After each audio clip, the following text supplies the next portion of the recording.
Muchísimas gracias. Muy buenas tardes tengan todos ustedes. Muy estimado señor rector de la Universidad Autónoma de San Luis Potosí, arquitecto Manuel Fermín Villar Rubio. Doctora María Luisa Ramos Segura, presidenta del sistema DIF del Estado. Señor representante del gobernador del Estado de San Luis Potosí, secretario de Cultura Javier Torres Arpi, exrectores, funcionarios de la universidad, colegas, profesores, compañeras, compañeros universitarios. Es una gran distinción y así lo tomé desde que mi amigo el rector me invitara a formar parte de los eventos conmemorativos de los primeros 90 años de la autonomía de esta universidad, estar con ustedes esta mañana. Es un privilegio por muchas razones. Como universitario, porque esta es una universidad emblemática de mi país, en la que he tenido la oportunidad de dar clase y de trabajar con profesores y profesoras distinguidos desde hace muchos años. En lo personal, porque es una institución a la que han estado ligados miembros de mi familia que radican en San Luis Potosí, y porque me queda muy claro que 90 años de autonomía universitaria que se dicen muy rápidamente representan toda una larga y muy meritoria historia, que es la única forma con la que podríamos entender por qué la Universidad Autónoma de San Luis Potosí ha alcanzado los niveles de excelencia que ya tiene, pero sobre todo por qué sigue teniendo todavía un potencial formidable. Me da mucho gusto que estén aquí algunos exrectores con los que tuve ocasión de compartir preocupaciones, angustias y también algunos éxitos. Señaladamente con el rector Valle, quien no perdía oportunidad cuando coincidimos en la rectoría de mostrarme que podía correr más rápido que yo y a más distancia, conservando su siempre excelente condición física.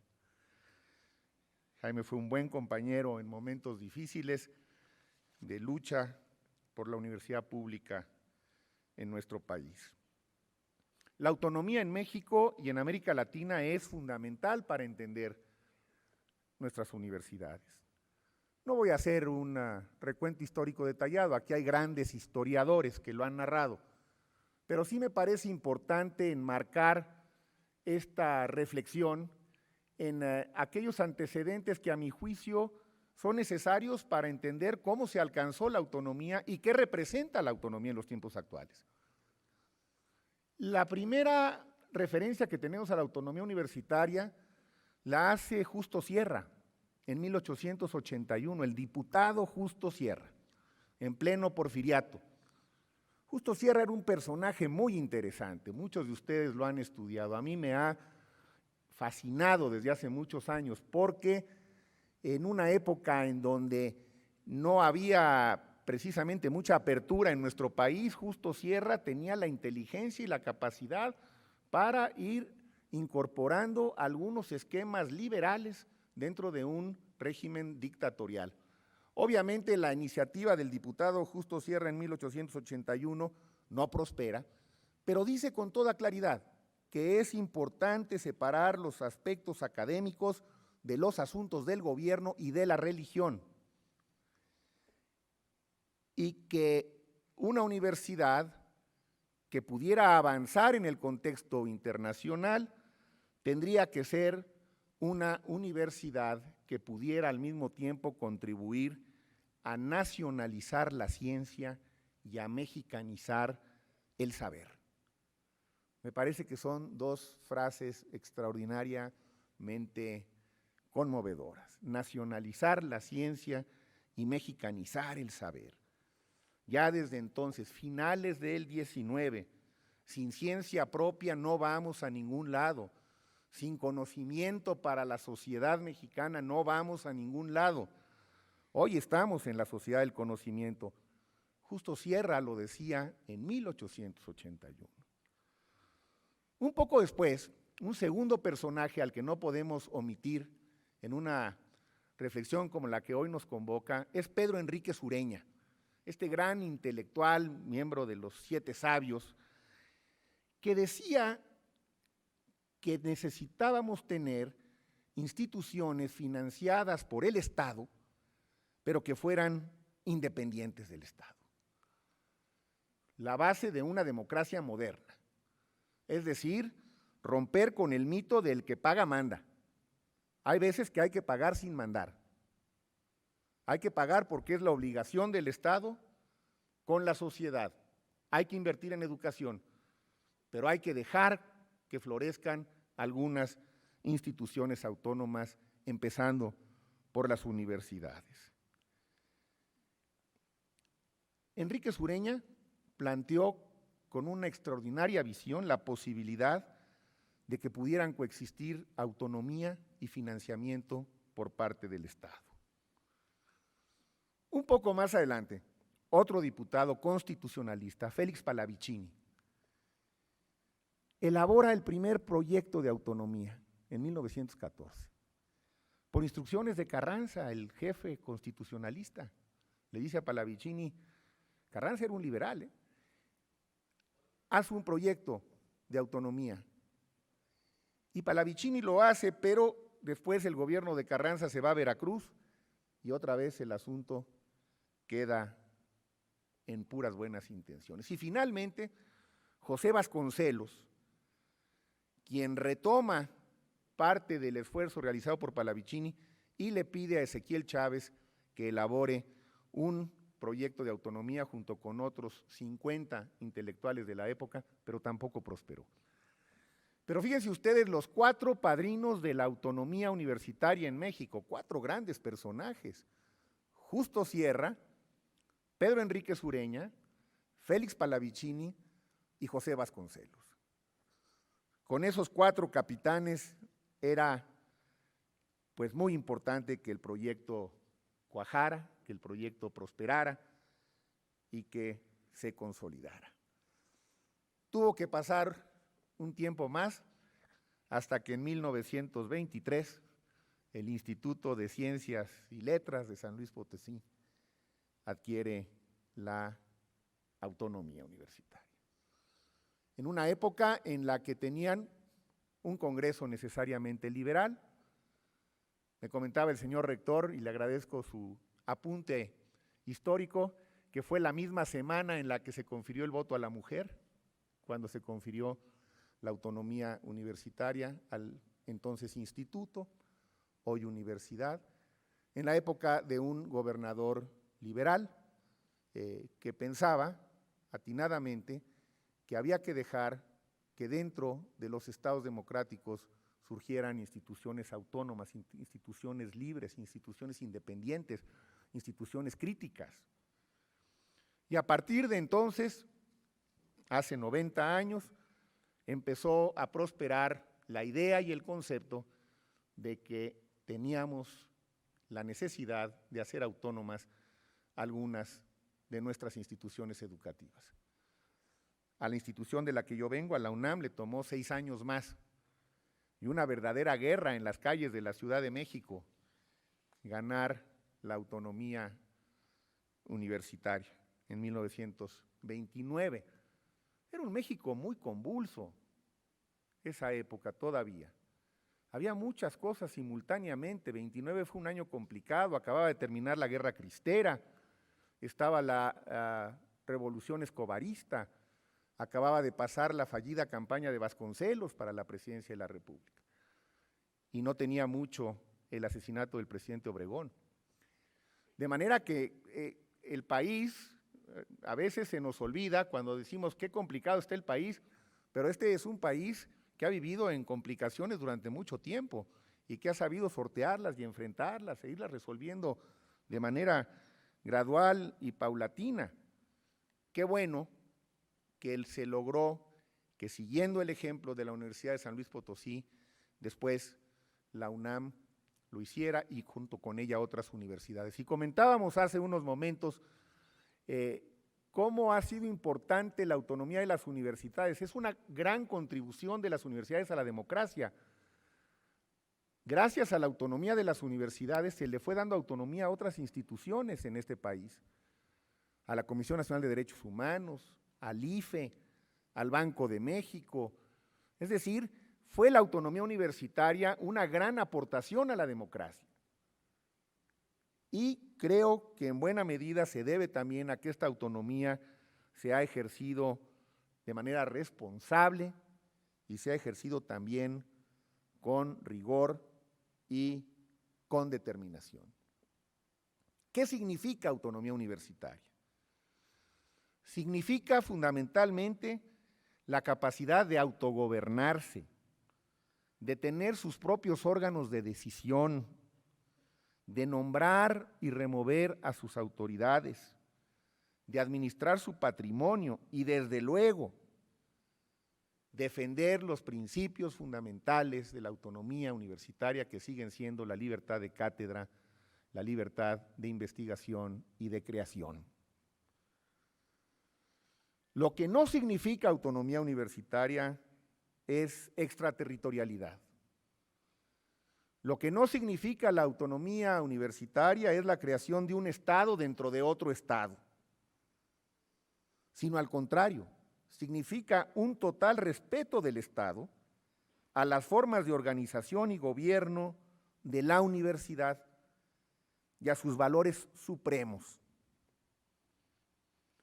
Todo esto, que puede decirse de manera reposada en un evento como el que hoy nos congrega, puede no verse con tanta claridad cuando surgen o han surgido a lo largo de la historia los inevitables conflictos entre la universidad y el Estado. Inevitables porque creo que en el devenir de todas las democracias, por lo menos que yo conozco, ha habido por lo menos algún momento o algunos momentos de tensión entre esos estados democráticos y sus universidades, que siempre son germen de libertad, de crítica y de rebeldía. Algo que yo siempre le he admirado, y no hay muchas otras razones para hacerlo, a los españoles que vinieron a apoderarse de nuestra tierra y de nuestra cultura, fue que unos cuantos años después de la toma de Tenochtitlan, fundaran una universidad. La universidad en México, la Real Universidad, se forma en 1551, 30 años después. Yo no me puedo imaginar al Imperio Británico, y de hecho nunca ocurrió, construyendo universidades en alguna de sus colonias. No me puedo imaginar al Imperio Francés construyendo universidades en algunas de sus colonias. Pero el Imperio Español sí lo hizo. Y ahí estaba también el germen de la independencia. Por ahí pasaron también Hidalgo y Morelos.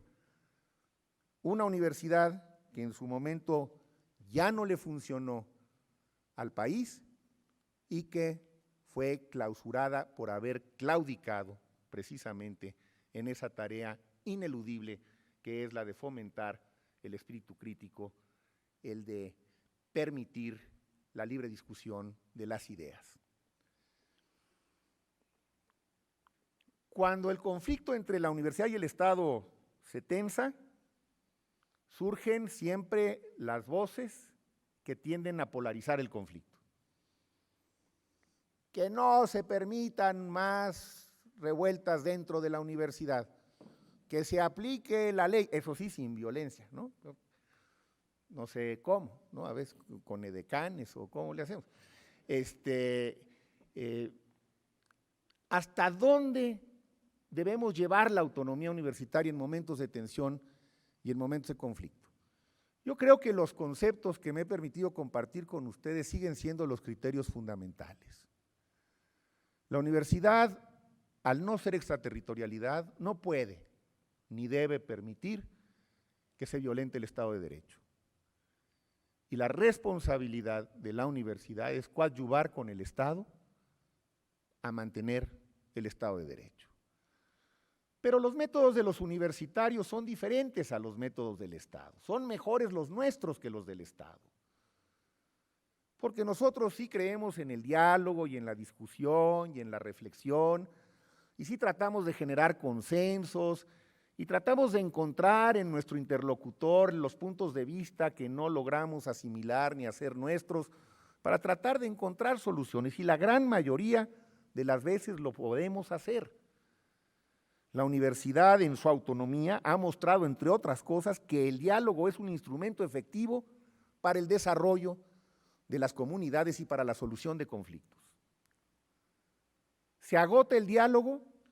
Yo creo que a veces se agota la paciencia de los dialogantes, pero el diálogo como tal nunca se agota. Decía Unamuno, el gran rector que hubo de la Universidad de Salamanca, de donde provienen buena parte de los estudios de la Universidad Mexicana, decía que dialogar finalmente no es más que el arte de preguntar y de escuchar. Y creo que es una magnífica definición de diálogo. Si queremos usar el diálogo para imponer, si queremos usar el diálogo para excluir, es poco probable que el diálogo prospere. Si lo entendemos como lo entendía Unamuno, tiene más posibilidades. Toma más tiempo, porque construir consensos toma tiempo, pero es mejor la construcción de consensos, que es la vía preferida de los universitarios, que la imposición a rajatabla de ordenamientos que a veces, aunque parecieran necesarios, acaban por ser contraproducentes. Otra vertiente a la que me referiré en los próximos minutos, que hay que incorporar, en mi opinión, a esta amplia definición de autonomía, tiene que ver con la cultura, porque para bien nuestras universidades, y la suya es un clarísimo ejemplo de ello, han hecho de la cultura también una tarea sustantiva. Hoy estamos en un espléndido recinto cultural de la Universidad Autónoma de San Luis Potosí, muestra de la importancia que tiene la cultura en las tareas universitarias. Porque la cultura universitaria, a diferencia de la cultura oficial u oficialista, es que es una cultura mucho más democrática. La cultura universitaria convoca, la cultura universitaria congrega, la cultura universitaria es un mecanismo de inclusión. La cultura universitaria nos hace iguales a todos los universitarios y nos permite compartir la misma experiencia cognoscitiva, emotiva, personal, familiar y de grupo. Por eso creo que conviene incorporar a la libertad de cátedra y de investigación la capacidad para desarrollar su propia agenda cultural y expresarla en los términos que juzgue más convenientes, que serán casi siempre en consonancia con la comunidad a la que sirven. En una universidad como esta, que cumple 90 años de autonomía universitaria, ha habido muchísimo trabajo. Qué gran privilegio para ustedes, jóvenes, formar parte de esta comunidad. Su trabajo les costó, por supuesto, sus exámenes de admisión y sus evaluaciones. Qué bueno que están sometidos a este proceso. Pero deben sentirse verdaderamente privilegiados por poder formar parte de una universidad que este año está celebrando sus primeros 90 de autonomía universitaria. Son depositarios de una dignísima tradición que tienen ahora la grave responsabilidad no solamente de asimilar, sino de enriquecer. Porque lo importante, con todo respeto para quienes nos han precedido en los trabajos universitarios, lo verdaderamente importante no es solamente lo que se ha hecho en estos 90 años, sino lo que se va a hacer en los próximos años. Y las demandas y las necesidades del país son mucho mayores. Pero no hay que perder de vista al hablar de autonomía que la Universidad Autónoma es una institución del Estado mexicano. Reitero esta relación entre autonomía y Estado, porque la autonomía emana de esos postulados democráticos que demandan al poder central. ¿Qué demandan? ¿Qué es en el fondo la demanda de la autonomía? Demandan delegación de funciones, demandan distribución de responsabilidades, demandan división de atribuciones. Es decir, la universidad le dice al Estado, estas tareas las hago yo, como parte integral del mismo Estado en el cual convivimos y coexistimos. Pero estas las hago yo y las hago con mis reglas, a través de los cuerpos colegiados, a través de los diversos comités y comisiones, a través de los procesos de evaluación constante y continua. Y esto es lo que a veces al Estado le cuesta trabajo entender. Comentaba yo con la señora directora del DIF estatal algunos de los avatares por los que me tocó transitar cuando trataba yo de explicarle a un presidente que no era egresado de una universidad pública, no digo nombres, pero se lo pueden imaginar, cómo se tomaban las decisiones en la universidad en contraste de cómo las tomaban ellos en el gobierno. Y entonces me decía, pero no me digas que tú no puedes contratar a un profesor. No, presidente, yo como rector no puedo contratar a un profesor. Tengo que abrir un concurso, tiene que haber una comisión dictaminadora, tiene que haber una evaluación y si gana la plaza, entró, pero no es una decisión unipersonal del rector. Nunca lo entendió. No creo que tampoco me haya creído. Pero es que hay que vivir esta parte de la universidad para poder entender que esas son las reglas diferentes, que en eso radica precisamente la diferencia entre uno y otro.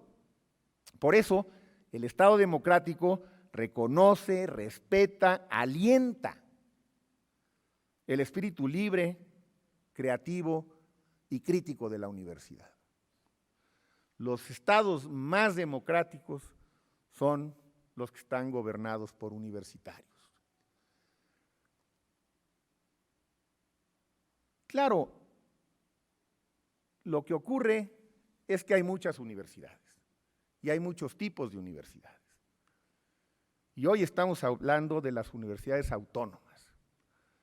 Y las universidades autónomas son, por definición, públicas. En las universidades privadas no se da este tipo de autonomía. Tienen otra función. Hay algunas muy respetables. Qué bueno que haya universidades privadas de buena factura en nuestro país. También hay, desafortunadamente, muchas otras que no la tienen.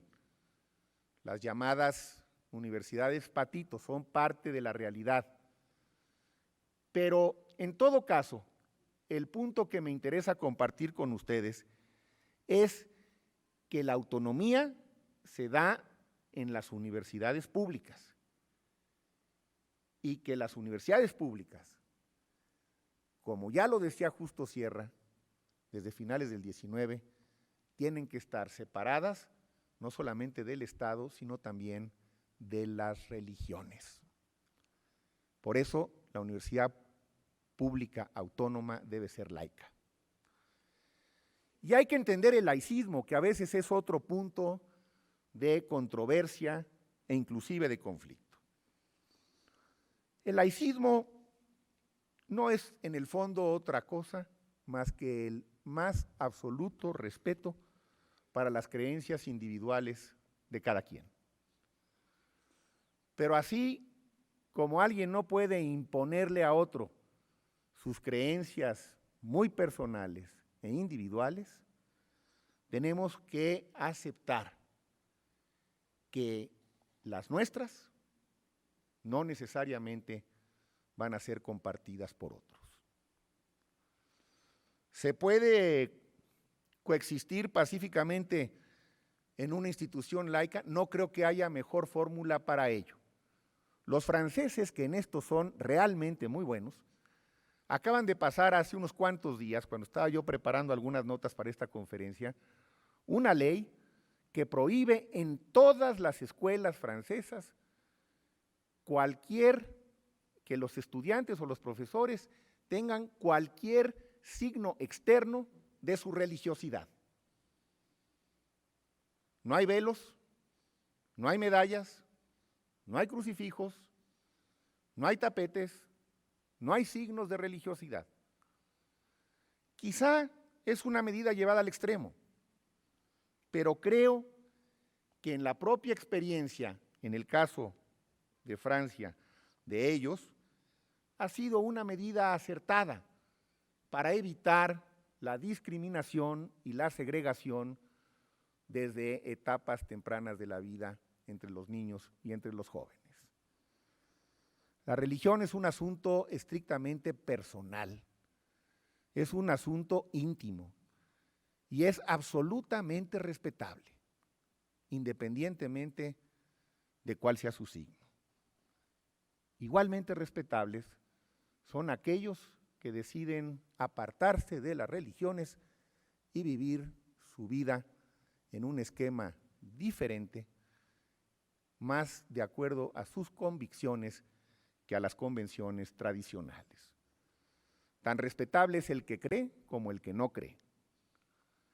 Y necesitamos generar las condiciones para educarlos y formarlos en un esquema de absoluta tolerancia y respeto, porque de otra manera muchos de los problemas que hoy nos siguen agobiando, y ya no hablo aquí como país, sino como parte de la especie humana, va a ser absolutamente imposible que lo superemos.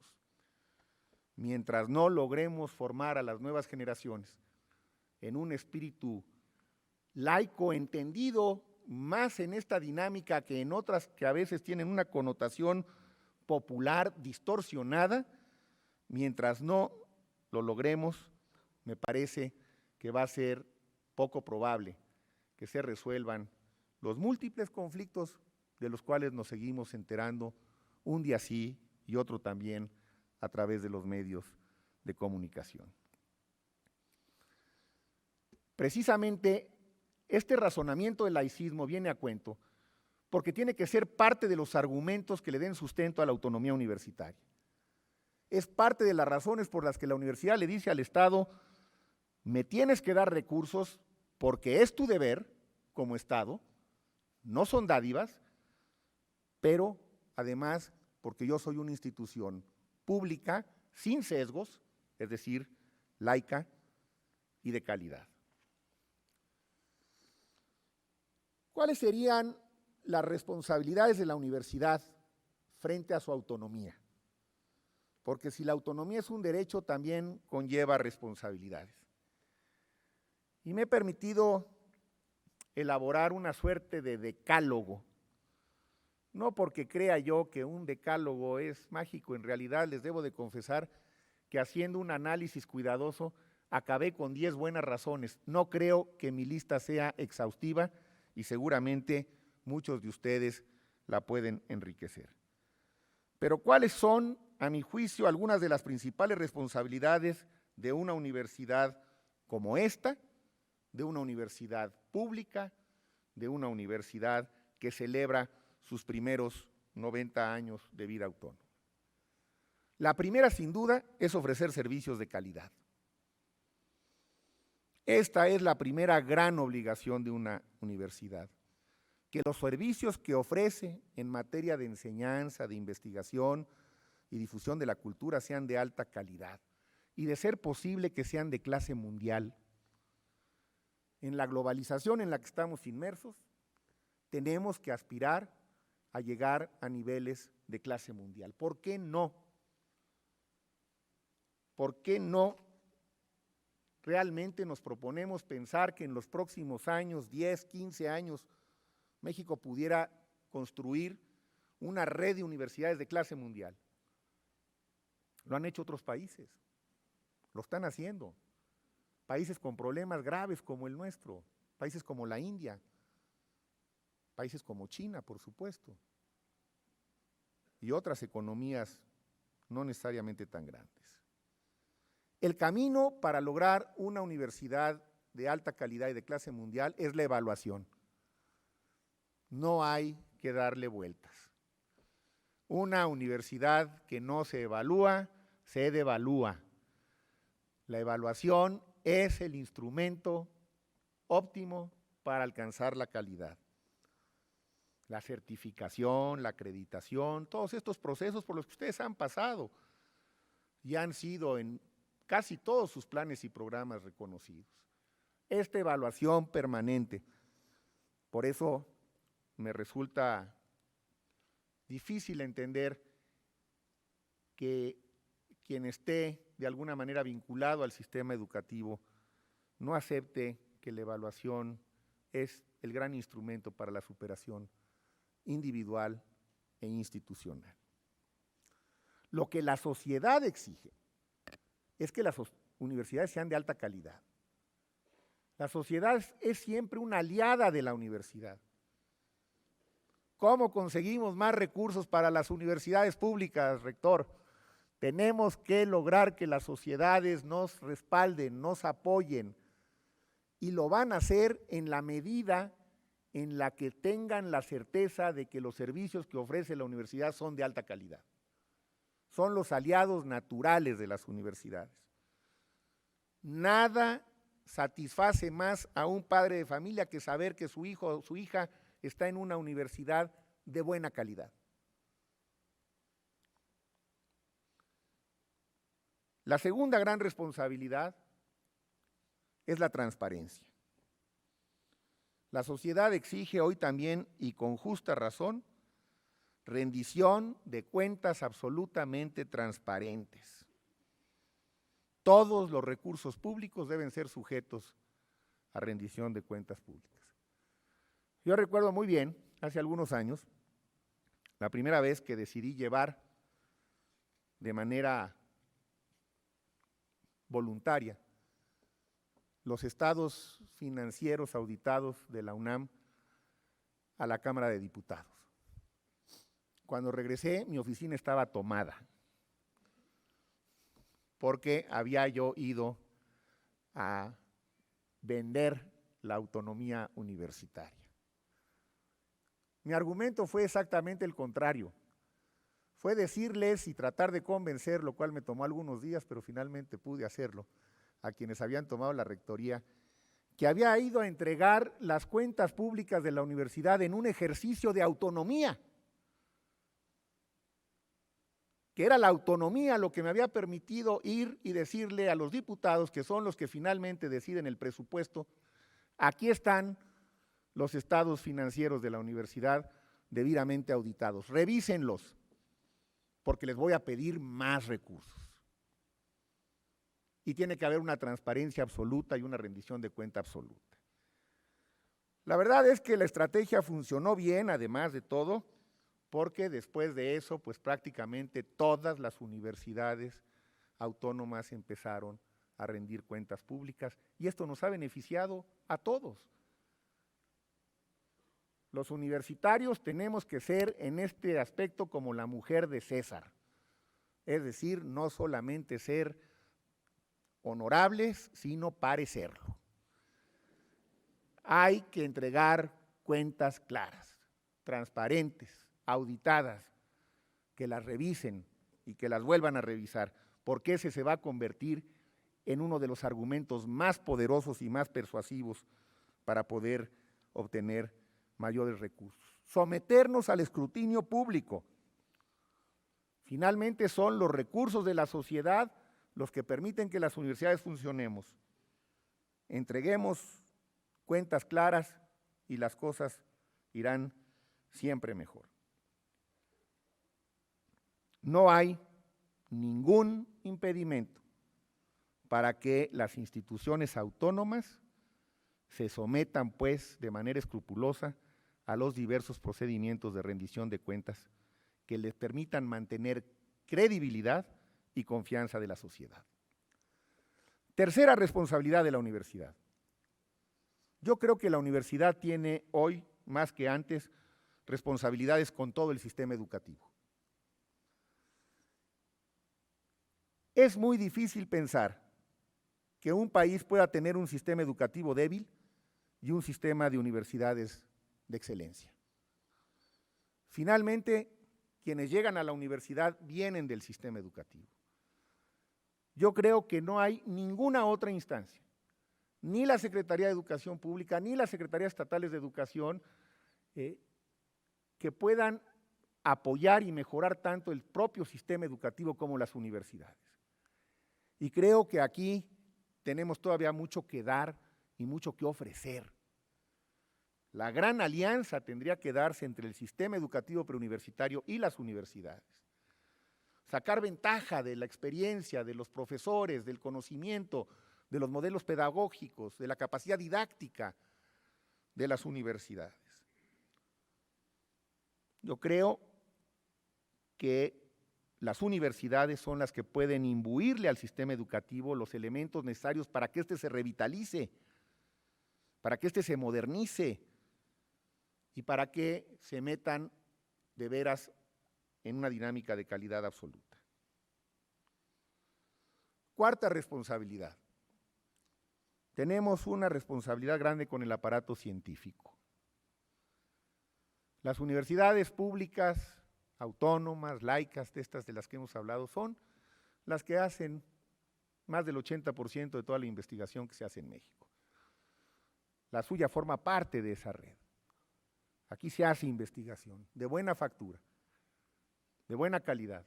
No tanta como quisiéramos, si hubiera más recursos harían más, pero la que se hace es de buena calidad. Ahí están los miembros del Sistema Nacional de Investigadores, que por ejemplo, los miembros del Sistema Nacional de Investigadores del sector privado no representan más del 5% del SNI.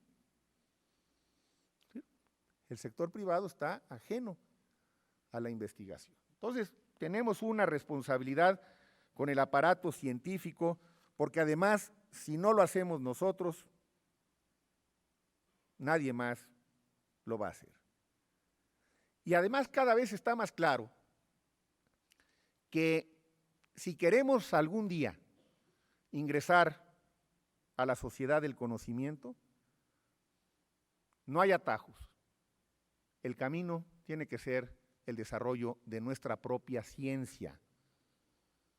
A lo mejor la frase de nacionalizar la ciencia ya no suena como sonó cuando la planteó Sierra, pero el concepto es el mismo. Necesitamos tener ciencia propia. Si no, seguiremos irremediablemente condenados a seguir viviendo como estamos en los suburbios de la sociedad del conocimiento. Pero México está fuera de la sociedad del conocimiento, México está fuera de la economía del conocimiento. No hemos sido capaces de incorporar al aparato productivo del país los bienes y los servicios que tienen ese valor agregado que le da la ciencia y la tecnología, como lo han hecho otros países, países que salieron rápidamente de una economía preindustrial a una economía sustentada en el conocimiento, como fue el caso de Finlandia, con un aparatito que todos usamos alguna vez y que acaba, por cierto, de venderse, que son los Nokia, esos primeros celulares que todos teníamos. Esos hicieron que un país entero cambiara su modelo de desarrollo. Es decir, incorporar al aparato productivo bienes y servicios generados por la ciencia y por la tecnología y ponerlos al servicio en los mercados mundiales. Y entonces estaríamos entrando a la economía del conocimiento. No estamos ahí.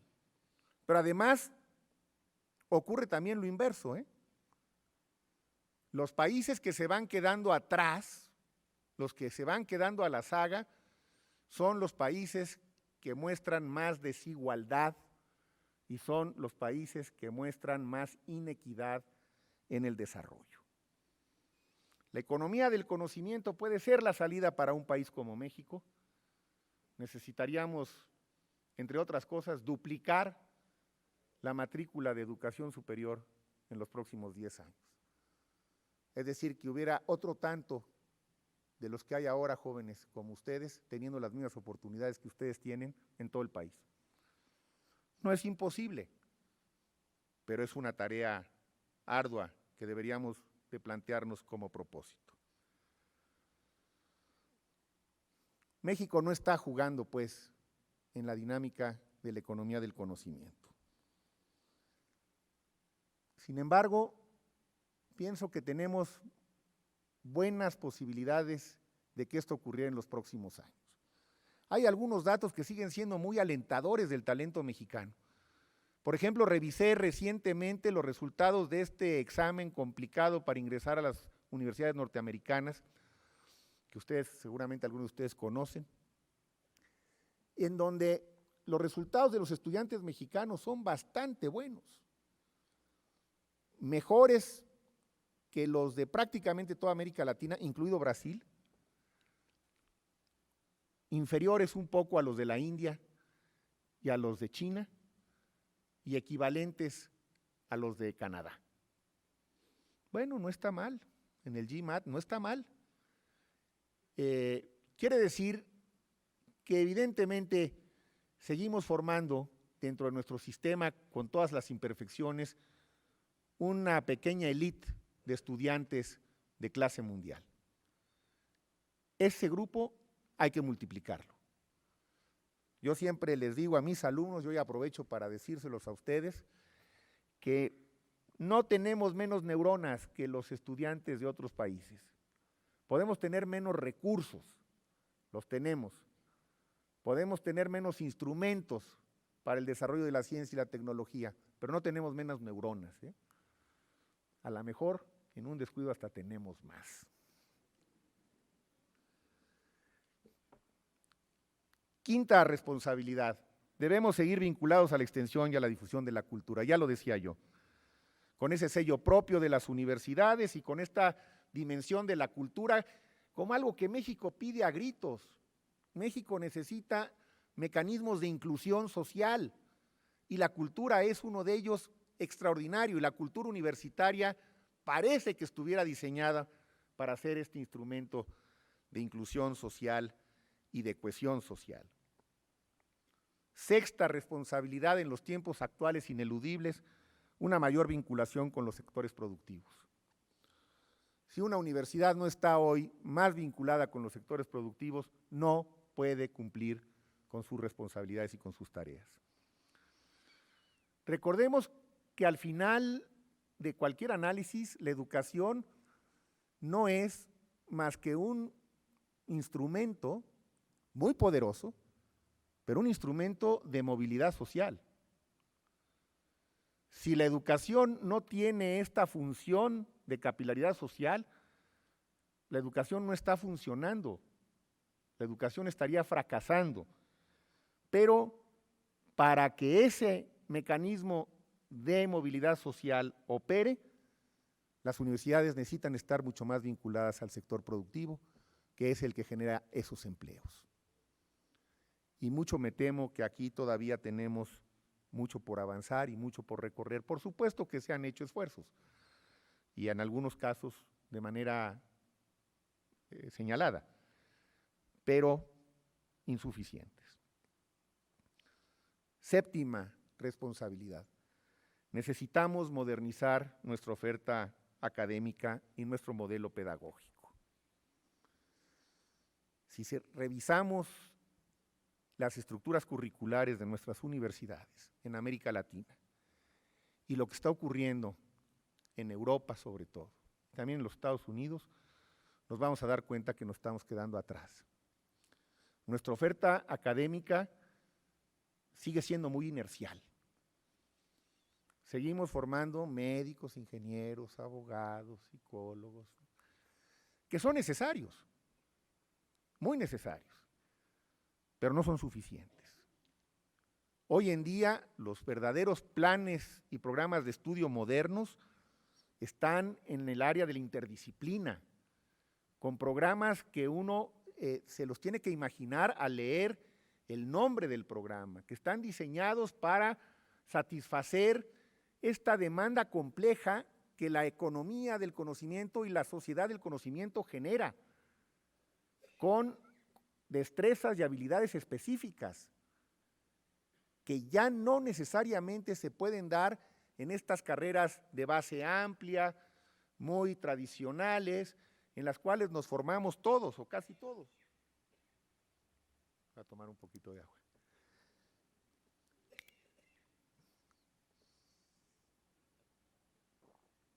Necesitamos, pues, modernizar nuestra oferta educativa, necesitamos pensar en opciones que no tenemos y que están dando buenos resultados en otros países. Octava responsabilidad. No podemos olvidar a las humanidades, a las artes y a las ciencias sociales. Estas siguen siendo fundamentales. Sí, México necesita ingenieros, necesita expertos en genómica y en geotécnica y en todas las más sofisticadas áreas de la computación y de los modelos cibernéticos. Pero México también necesita filósofos, y necesita sociólogos, y necesita poetas, y necesita directores de teatro, y necesita buenos dramaturgos. Ya lo decía muy bien el expresidente de la República Checa, Havel, cuando decía: yo creo que es tiempo de que escuchemos un poco más a los poetas y un poco menos a los corredores de bolsa. Novena responsabilidad, el modelo educativo. Tenemos que modernizar nuestros modelos educativos. En México las universidades siguen ofreciendo carreras muy largas, porque hemos caído en la trampa fácil de pensar que si los conocimientos han aumentado, le aumentamos años a las carreras y entonces preparamos mejor a los profesionistas. Error. Ese modelo nos lleva necesariamente a perder la carrera. El conocimiento avanza mucho más rápido que las universidades. Hay que ver lo que están haciendo algunas universidades realmente tradicionales en la historia, como Bolonia, por ejemplo, Oxford, Cambridge, París, Berlín. ¿Qué están haciendo? Están haciendo exactamente lo inverso. Es decir, nunca vamos a poder ofrecer todos los conocimientos para una carrera en 4, 5 o 6 años. Entonces, mejor vamos a reducir un poco la currícula, hacer un análisis riguroso de los contenidos de los planes de estudio, tratar de ver qué es realmente lo esencial, tratar de ver si podemos darlo dentro de un modelo pedagógico más eficiente y tratar de inducir en el estudiante el hábito de la educación para toda la vida. Que salga con la conciencia de que lo que aprendió no es más que el inicio y que forzosamente necesitará seguir estudiando el resto de su vida. No podemos seguir graduando doctores a los 30 años, a los 32 años, cuando terminan su doctorado. Necesitamos graduar doctores a los 26 años. Y para eso necesitamos generarles planes de estudio más flexibles y planes de estudio mejor pensados. Y finalmente, la décima responsabilidad que veo yo de la universidad actual frente a la autonomía es que debe de contribuir al financiamiento de la propia educación que imparte. Aquí quiero ser muy claro, estoy absolutamente convencido de que es una responsabilidad del Estado, ineludible, pero que la universidad debe de comprometerse también con el financiamiento, con su propio financiamiento. Y hay muchas modalidades, y aquí también encuentro en la Universidad Autónoma de San Luis Potosí un terreno fértil, avanzado y recorrido. Convenios, proyectos con el sector público, con el sector privado, nacionales, internacionales, que deben de convertirse en una fuente complementaria de los ingresos para el financiamiento y desde luego explorar estos nuevos mecanismos de incubación de empresas, y de proyectos conjuntos, de alianzas de capital de riesgo para proyectos que puedan tener un valor productivo. En suma, yo diría que la autonomía universitaria, por supuesto, que fortalece a las universidades. Creo que la historia de esta universidad sí lo demuestra. También implica nuevas responsabilidades. Algunas se van asumiendo mejor que otras. Así como queremos preservar nuestro espíritu crítico, tenemos también que preservar nuestra autocrítica. Y creo que es en ese equilibrio en el que las universidades pueden ir avanzando. Incurren en confusión lamentable quienes piensan que con la globalización se van a acabar las universidades.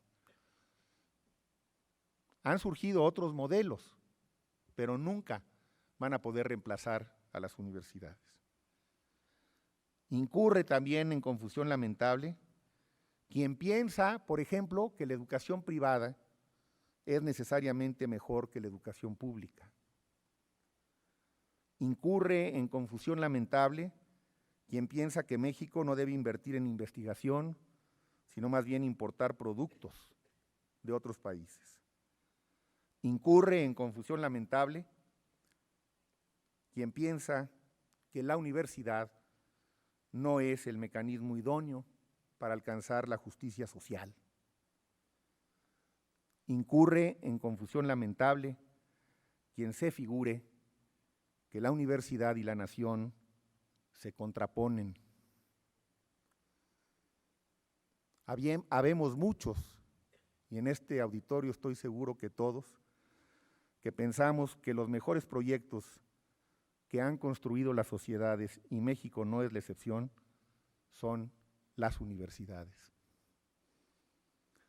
Decía el historiador Edmundo Gorman que la historia no explica el pasado, sino explica el presente en función del pasado. Esta universidad no sería lo que es sin su autonomía.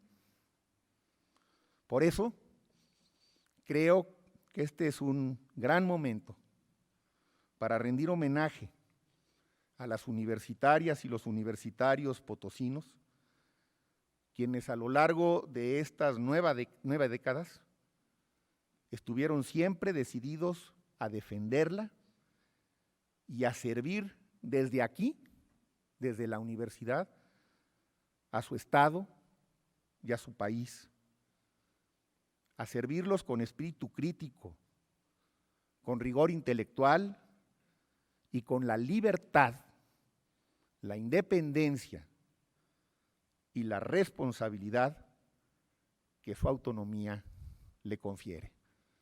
Muchas felicidades a la Universidad Autónoma de San Luis Potosí y muchas gracias por permitirme estar aquí con ustedes.